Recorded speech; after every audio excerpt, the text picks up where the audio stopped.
Zaujíma vás, ako efektívnejšie viesť náborový rozhovor? Ste aj tak trošku zvedaví, s čím všetkým sa môžete stretnúť v platnenej časti kurzu Zažij úspech v nábore? Ak áno, tak toto video je určené priamo pre vás. V tomto videu totižto sa pozrieme na jeden slajd, ktorý môžete vidieť aj v platenej časti a povieme si, akým spôsobom treba začať náborový rozhovor. Moje meno je Peter Stankovský a pomáham obchodníkom a manažerom dosahovať nadpriemerné výsledky v predaji, nábore a vedení ľudí. Poďme sa teda na to pozrieť bližšie.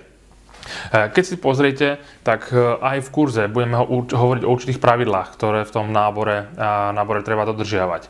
Ja dnes s vami chcem prebrať ten úplný začiatok náborového rozhovoru.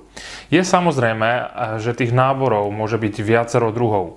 Nie vždy to musí prebiehať týmto spôsobom. Ale cieľom dnešného videa je len, aby som vám mohol dať určitý taký nápad, ktorý by ste si mohli prispôsobiť tak, aby ten náborový rozhovor od začiatku ste viedli efektívne. Ako to zariadiť? Je veľmi dôležité, ak chcete niečo efektívne viesť, tak určiť si určité pravidlá, akým spôsobom tá schôdzka bude prebiehať. Ako môže začať po úvodných formalitách náborový rozhovor? Povieme prečo, cieľ stretnutia, ako bude prebiehať, časový horizont, koľko to bude trvať a odsúhlasenie, či s tým ten daný človek súhlasí. Tak, môže to vyzerať nasledovne. Tak, dnes sme sa tu zišli, preto aby sme sa lepšie spoznali a zodpovedali si otázky, či dokážeme v budúcnosti spolupracovať. V tomto prípade priebeh bude veľmi jednoduchý. Zo začiatku dostanete ten väčší priestor vy a ja sa skôr budem pýtať. A budete mať tú príležitosť, aby ste sa mi predstavil tak, aby som si uvedomil, že ste pre našu firmu a hlavne pre našu spoluprácu dôležitý. V tej druhej časti vám predstavím našu firmu tak, aby som vám zodpovedal všetky otázky a aby aj vy ste si mohli urobiť obrázok o tom, že môžeme byť pre vás dôležitým partnerom. No a v tej tretej časti sa pozrieme na tie otázky, ktoré ešte v priebehu neboli zodpovedané. Tie, čo budete mať aj vy, aj ja.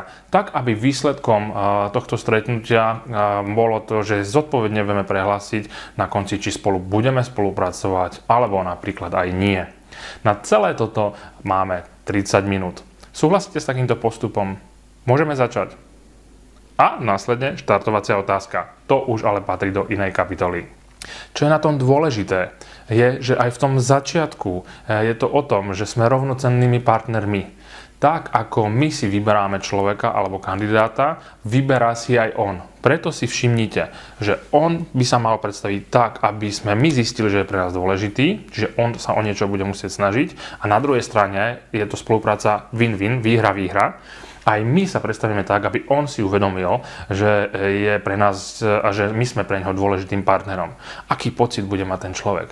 To, že je to rovnocenný rozhovor, ktorý bude trvať 30 minút. Divíte sa, 30 minút? Videl som manažerov, ktorí robia tento náborový pohovor napríklad 60 minút. Ale ak sa bavíme o efektívnosti, tak zoberte si, že keď som si zmeral efektívnosť tých ľudí, ktorí majú ten náborový rozhovor 60 minútový a tí, ktorí ho majú 30 minútový, vo výsledku tá efektivita bola veľmi podobná. To znamená, to, že o 30 minút dlhšie s tým človekom komunikujem a sedím, neznamená, že o to viac ľudí ku mne prešlo pracovať. Tým pádom stanovte si, nemusí to byť 30 minút, ale doporučujem, stanovte si 30 minút, bude vás to nútiť byť efektívnych a do tej hodinky stihnete 2 ľudí na náborovom pohovore.